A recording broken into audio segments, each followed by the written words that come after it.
The 9 situations, I'm not going to read them all. I'm just going to highlight these few. It is the business of a general to be quiet and thus ensure secrecy.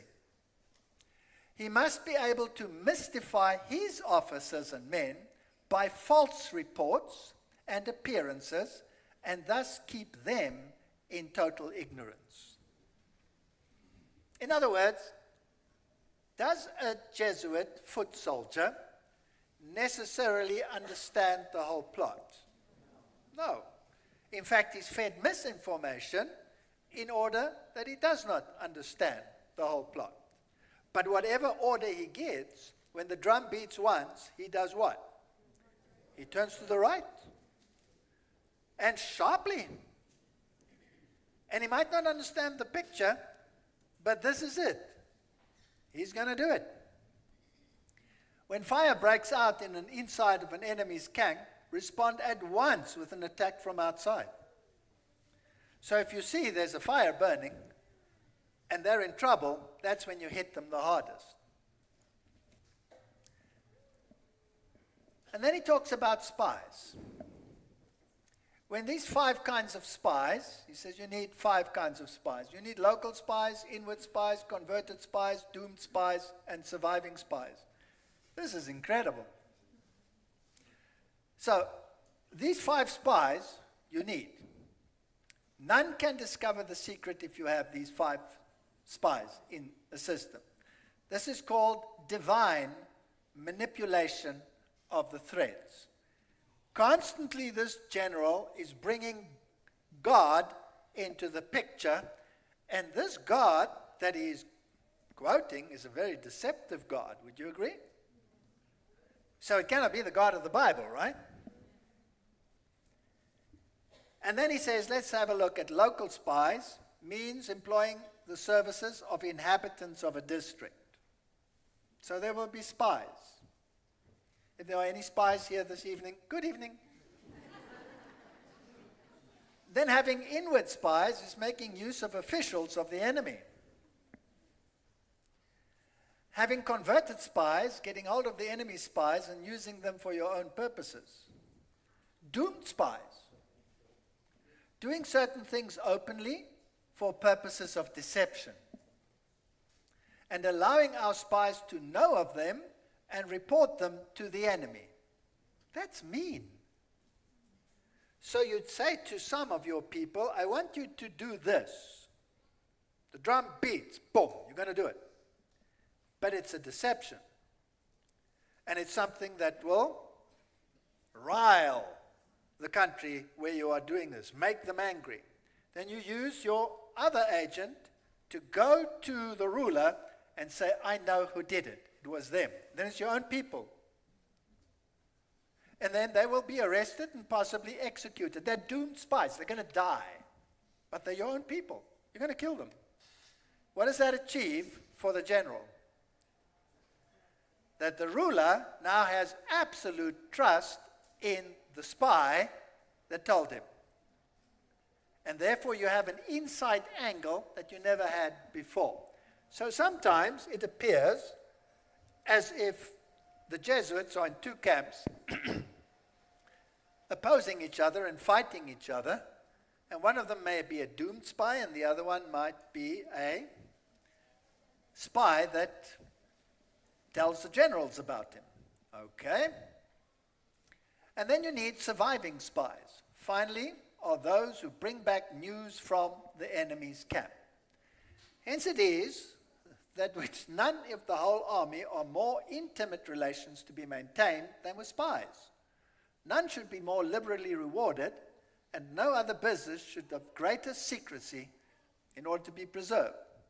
The enemy spies who have come to spy on us must be sought out, tempted with bribes, led away and comfortably housed. Thus they will become converted spies and available for our services. Now, did you know that this book is compulsory reading for the military in this country?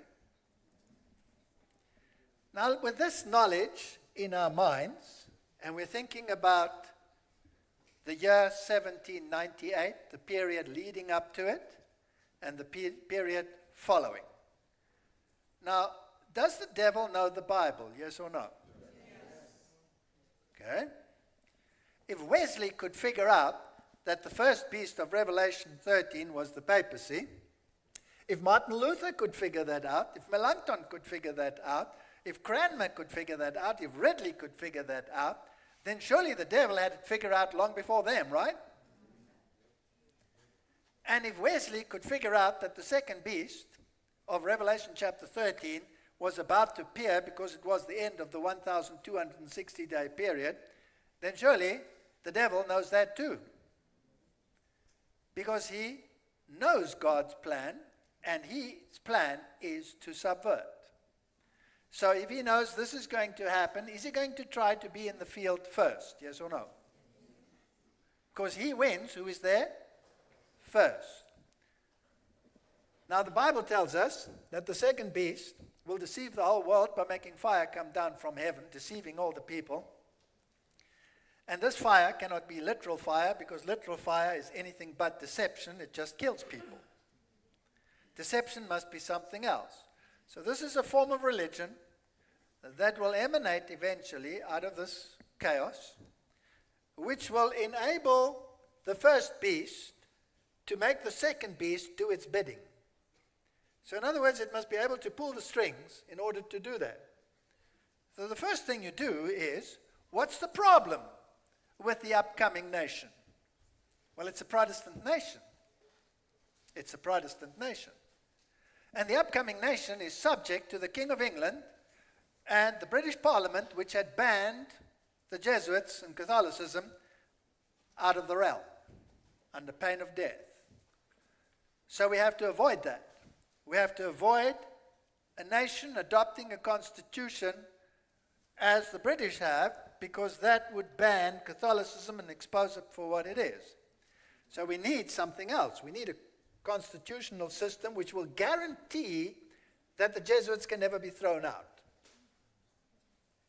A constitution which lays no claim on religious convictions. That must include them. So that's the first point. Okay. Then what do you do with the Protestants? Well, you divide them up. You infiltrate them. And you create hundreds and eventually thousands and then tens of thousands of denominations. And you pull the strings between all of them. And you make them argue with each other. And you feed them your theology in various forms, so that there are so many theologies, you don't know who's who in this zoo. And then eventually, you get them all so riled up about the situation which you create in the first place, that they will want to legislate their morality, but the morality must be the morality of the first beast. Does this sound logical? Okay. But the Protestants are weary. The Protestants have a problem. The Protestants know that the Jesuits were there to counter the Reformation. And it's written in all the writings of the Reformers. And all the theologians of the Lutheran Church were exposing the Jesuits as the greatest danger to biblical theology. And the Queen of England had told them, if I ever see you in this country, you're dead. You're not allowed to put your foot in this country. You're banned. And the Jesuit plot to blow up the Parliament had been exposed, and the 6 Jesuits associated with Guy Fawkes were all hung. They were all executed. So how do you get rid of this mindset that the Jesuits are a problem? What's the best thing to do? Disappear. No longer exist. And the same for the Roman Catholic system. If it doesn't exist as a political entity that can command one king to do this and another king to do that at his bidding, well, then get rid of it. Get rid of his political power. The Bible says, and one of his heads seemed to have a mortal wound. It doesn't say one of its heads had a mortal wound. It says one of the heads seemed to have a mortal wound. And we know what the date is, 1798, when Napoleon's general marches in and arrests the Pope and takes him away in exile. An aging Pope was already sick, by the way. And the political power of the papacy ends. But that's no use if the Protestants know that the real power behind the throne is the Jesuit general. So you have to get rid of him too. General Ricci, what plans are you going to make the enemy think that you're a pushover and no longer exist? Are you just going to disappear? The Society of Jesus could conquer though believed dead, writes the author of Rulers of Evil. It's a wonderful book to read, by the way. And we're going to take some thoughts from that book, and then we're going to color it in with the present day situation, which we need to understand. Because would you agree that the whole world is at the moment deceived? Yes, so we must know who's pulling the strings of deception. Lorenzo Ricci died in his cell at Castel Angelo on November 24, 1775. That's what history tells us. What if his death was no more physical than the supposed disestablishment of his army? You see, the Jesuits, in the time of Ricci, were being banned out of Europe, left, right, and center. And the countries which had thrown them out in the first place were the Protestant nations. That is understandable. But then, Portugal banned them. Portugal threw out the Jesuits. Spain banned them. Threw out the Jesuits. France banned them. Threw out the Jesuits. And they shipped them in shiploads to the Vatican without food or anything, and many of them died. Many of the Jesuits died, and this was news. You saw it on CNN that night. And what's going on? All these nations, by the way, what are those nations?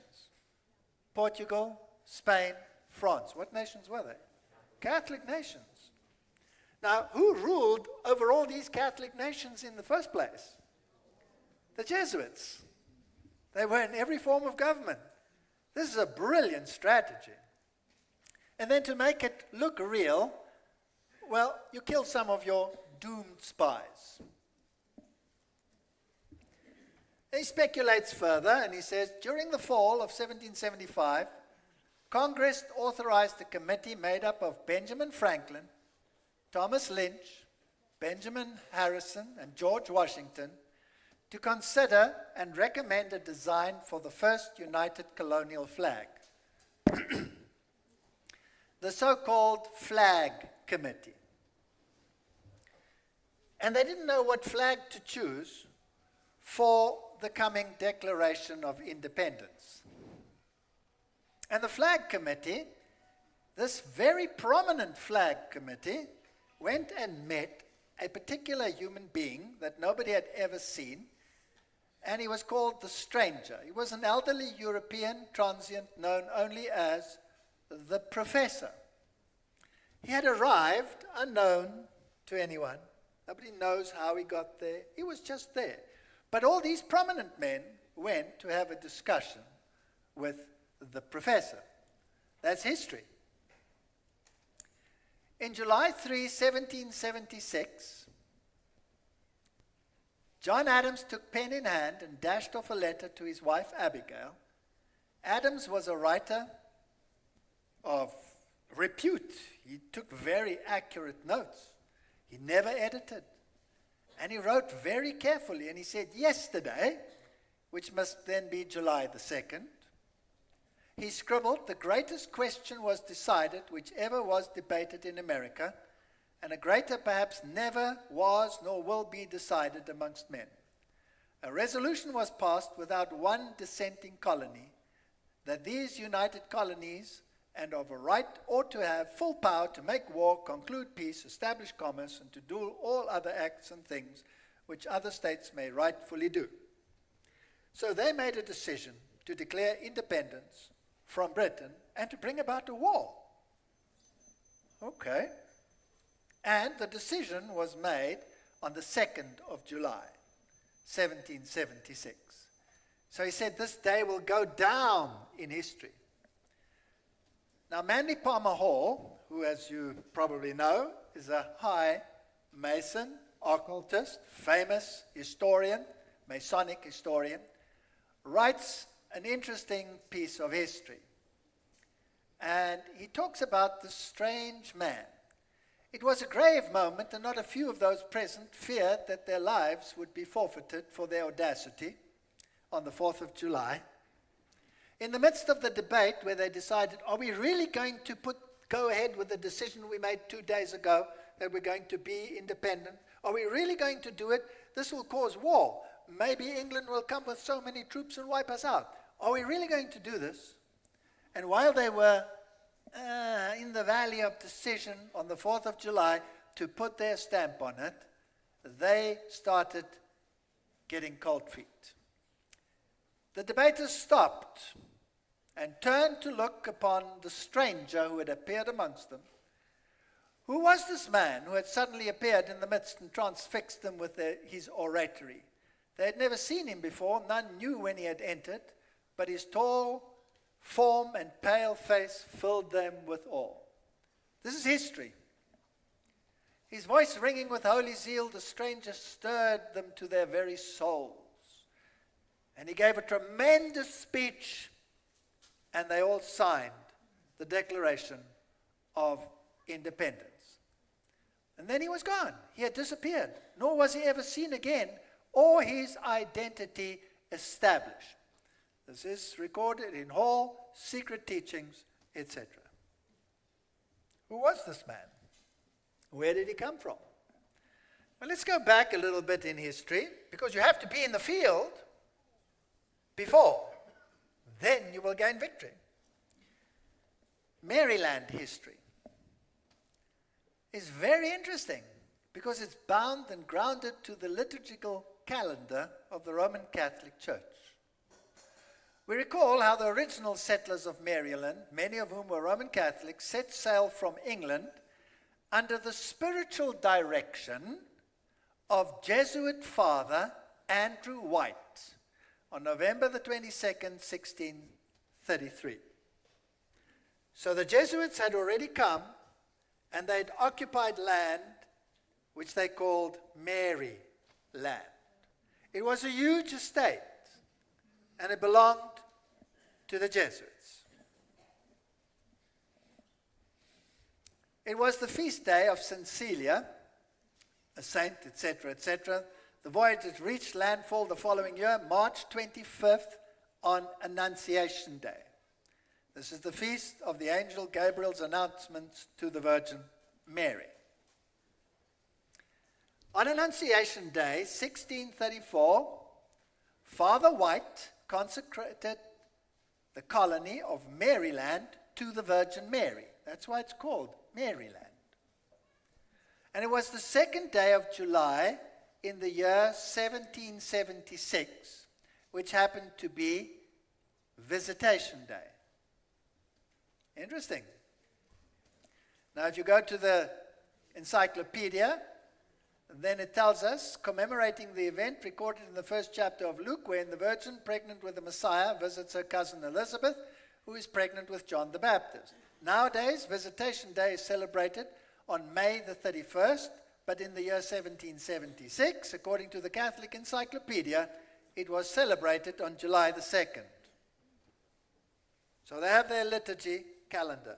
Now, I want you to understand that occultists and Medici learning, Gnosticism, is very strict about their liturgies and their astrological charts and their calendars. God's people should not be involved in such silliness. We have a "Thus says the Lord," and don't have to wait for a certain color of the moon or a shaking or a trembling of whatever sort. I'll give you an example. Peter records that they were on the Mount of Transfiguration, and they heard the voice of God announcing, "This is my beloved Son, in whom I am well pleased." That's a pretty thunderous thing to happen, wouldn't you say? A voice coming from heaven saying, "This is my beloved Son, in whom I am well pleased." And then he continues, Peter, and he says, "But we have a more sure word of prophecy, unto which we will do well to take heed." So he says, that which is written, the word of prophecy, is of greater value than even this great miracle of God speaking himself from heaven. What is written down as prophecy is our guideline. So, let's not get too caught up in their funny little dates. It's just for interest's sake. Now, this house over here, I guess you all recognize this, don't you? What is it called? Why is it called the White House? Because it's white? Absolutely not. The other day it was rainbow colors. It's called the White House because it was the state house of Andrew White, the Jesuit. So to this day, it is called the White House. The spiritual director who had prepared the way for this great event. Now, this might seem very strange to the Americans, and I know that some will shout, "Oh, here goes the conspiracy theorist again."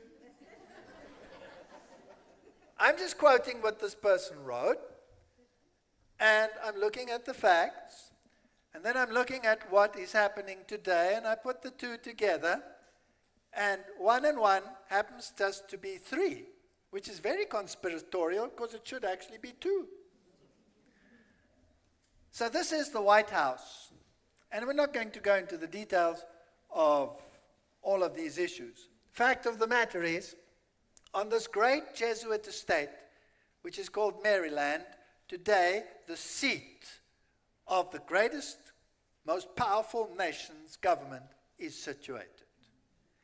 And the first flag that they had decided to adopt was actually a flag of one of the Jesuit trading companies, which means that that flag represented a Jesuit company.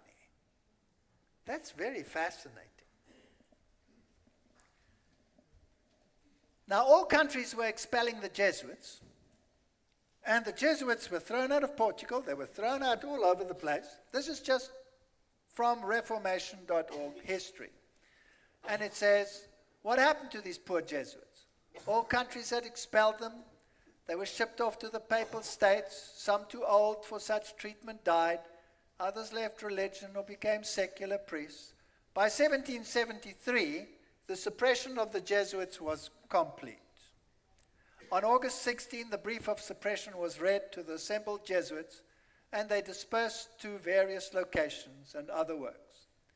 And on August 17, Ricci, the unfortunate general, was bundled off to prison in Castel Sant'Angelo. Now, Castel Sant'Angelo was a massive church, occupied building, right next to the Vatican.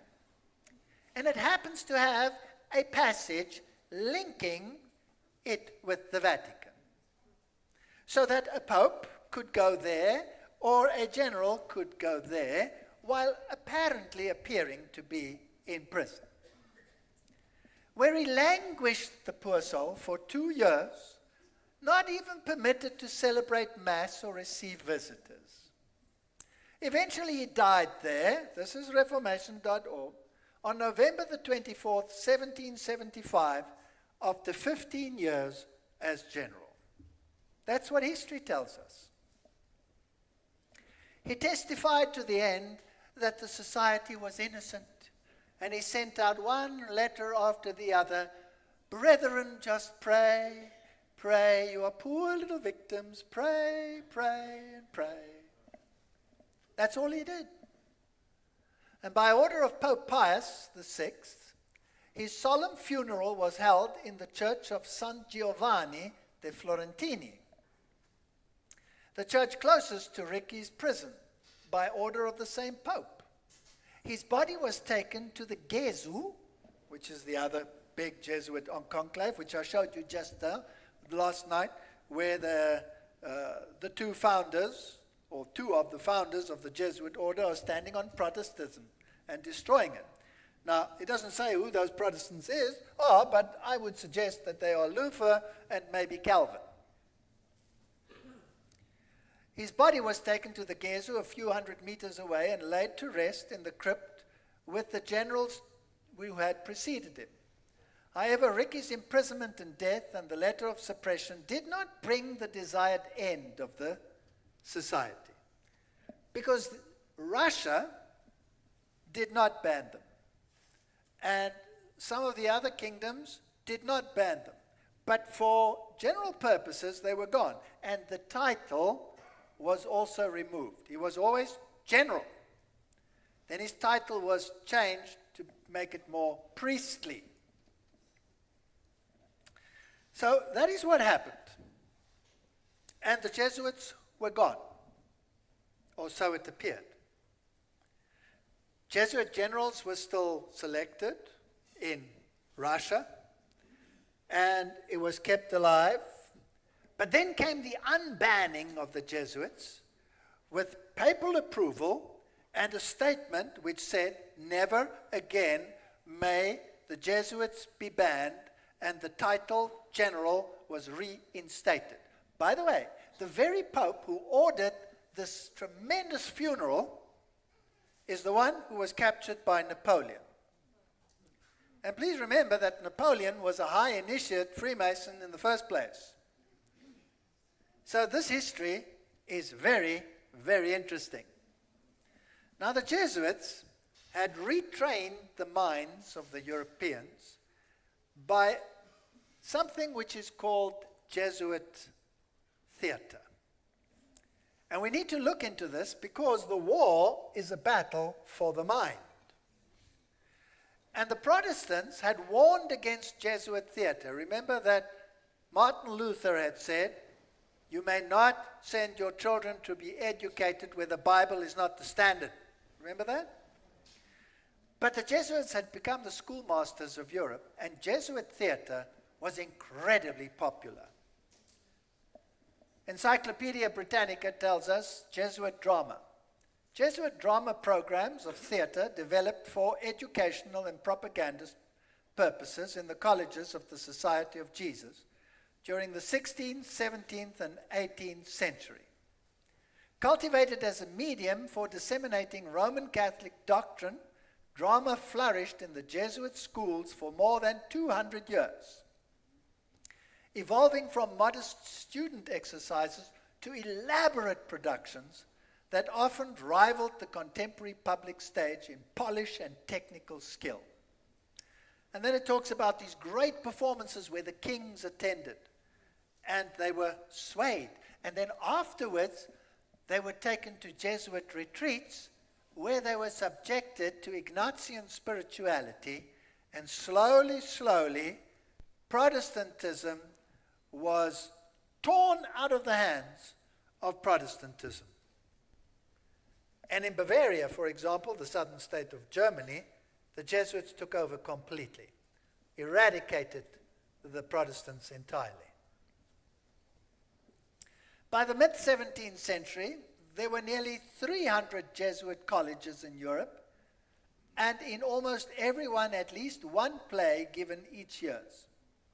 Jesuit playwrights also drew upon material from pagan mythology. I'm just quoting from encyclopedias. Ancient history and contemporary events, reinterpreted in terms of Catholic doctrine. Dramas were performed in the national language, and their stagecraft kept pace with all the newest technical developments. Now, if you think back to Rome and that magnificent Colosseum, the stagecraft there was out of this world. They would have floors rising, they would have wild beasts